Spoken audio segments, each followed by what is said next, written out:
नमस्कार शेतकरी मित्रांनो, रोज शेतीमध्ये सर्व शेतकरी बांधवांचं हार्दिक स्वागत. तर शेतकरी मित्रांनो, आपण व्हिडिओच्या माध्यमातून जाणून घेणार आहे की या साडली सल्लकेला व्हिडिओ लाईक करा, शेअर करा आणि सबस्क्राईब करा. कारण मित्रांनो, जेणेकरून शेती सबस्क्राईब करा, शेती संबंधित म्हणा, पीक संदर्भात म्हणा, असेच नवनवीन व्हिडिओ तर व्हिडिओला नक्की लाईक करा, शेअर करा. आपण चला मित्रांनो, व्हिडिओला सुरुवात करूया. अखेर 2025चा पीक विमा जे काही बऱ्याच साऱ्या शेतकऱ्यांचा पीक विमा आलेला आहे, खूप कमी प्रमाणामध्ये आलेला आहे. काही शेतकऱ्यांचं हे पीक विम्याचं ₹1 आलेलं नाही. तर आपण कोण्या जिल्ह्यामध्ये दुसऱ्या टप्प्यातला पीक विमा वाटप होणार आणि हेक्टरी किती रुपये होणार आणि कोण्या पिकासाठी होणार, आपण किती कोटी रुपयांचा पीक विमा जमा होणार आणि झालेला आहे, तर थोडक्यात माहिती घेण्याचा प्रयत्न करणार आहे. तर नमस्कार मित्रांनो, रोजमध्ये सर्व शेतकऱ्यांचं हार्दिक स्वागत. तर शेतकरी मित्रांनो, आपण एकच विनंती आहे की व्हिडिओ शेवटपर्यंत बघा.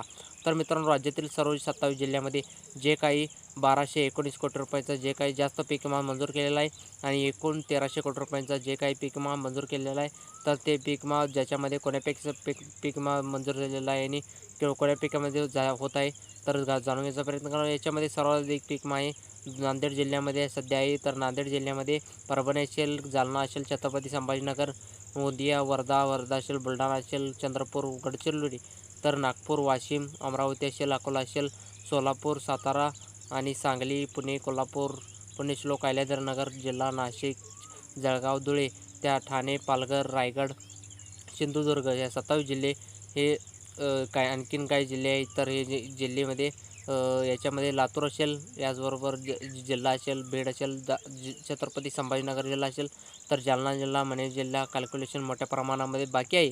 तर आपण या व्हिडिओच्या माध्यमातून जाणून घेणार आहे की या सर्व जिल्ह्यामध्ये जे काही दुसऱ्या टप्प्यामध्ये बी वाटप होणार आहे. अंतिम आतापर्यंत पाहायला गेलं तर आपण सोयाबीनचं पीक विमा किती सर्वात जास्त शेतकऱ्यांचं सोयाबीनचा आणि सोयाबीनचा सर्वात जास्त शेतकऱ्यांना भरलेला आहे. तर सोयाबीनच्यासाठी 1146 कोटी रुपयांचा जे काही मंजूर झालेला आहे आणि त्यानंतर भातासाठी 72 कोटी रुपयाचा पीक विमा मंजूर झालेला आहे.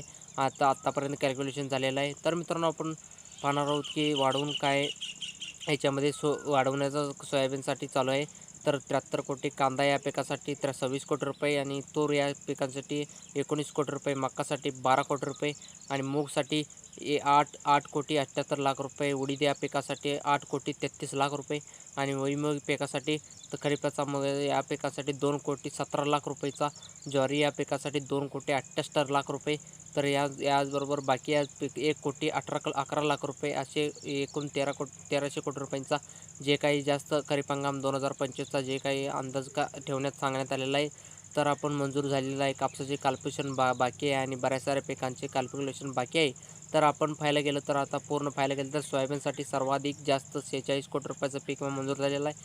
आपण नांदेड जिल्ह्यामध्ये जे काही किती प्रमाणामध्ये जमा झालेलं आहे, तर मोठ्या प्रमाणामध्ये राहिलेल्या जिल्ह्यामध्ये पीक विमा भेटणार आहे. तर सर्वात जास्त पीक विमा हा पुणे जिल्ह्यामध्ये भेटू शकतो आणि बघण्याचा प्रयत्न करणार आहोत. तर सर्वात जास्त पीक विमा सोयाबीनसाठी करण्यात आलेला आहे. भाजीपाल्यांचा सर्वात जास्त महाराष्ट्रामध्ये शेतक्षेत्र आहेत, तर जे सोयाबीन पिकासाठी आहे. तर सर्वात जास्त कोण्या जिल्ह्यामध्ये माहिती मिळण्यात तुम्हाला सांगण्याचा प्रयत्न करणार आहे. तर ज्याच्यामध्ये पहिला जिल्हा आहे नांदेड जिल्ह्यामध्ये हिंगोली जिल्हा आणि हिंगोली, परभणी आणि जालना जिल्हा आणि छत्रपती संभाजीनगर जिल्हा, लातूर असेल, याचबरोबर बीड असेल किंवा धाराशिव असेल, या मराठवाड्याच्या 8ही जिल्ह्यामध्ये खरीप हंगाम 2025चा जे काही सर्वाधिक पीक विमा सर्वाधिक प्रति हेक्टरपणे जास्त मिळणार आहे. तर सोयाबीन या पिकासाठी पीक विमा मिळणार आहे. तर त्यानंतर विदर्भामध्ये बुलढाणा जिल्हा असेल, वाशिम असेल, अमरावती असेल, अकोला असेल आणि किंवा सोलापूर असेल, तर किंवा अहिल्यानगर जिल्हा असेल, नाशिक असेल, तर या जिल्ह्यामध्ये सर्वाधिक जास्त पीक विमा शेतकऱ्यांच्या बांधवांच्या खात्यामध्ये जमा होणार आहे. वितरित करण्यात आलेलं आहे. सर्वाधिक पीक विमा भेटणार आहे. जे काही त्यानंतर ठाणे, पालघर, नाशिक, नंदुरबार, तर या पिकांचा पीक विमा समावेश करण्यात आलेला आहे. तर मित्रांनो, व्हिडिओमध्ये एवढंच आहे. व्हिडिओ नक्की लाईक करा, शेअर करा आणि सबस्क्राईब करा. पुढच्या व्हिडिओत द्या.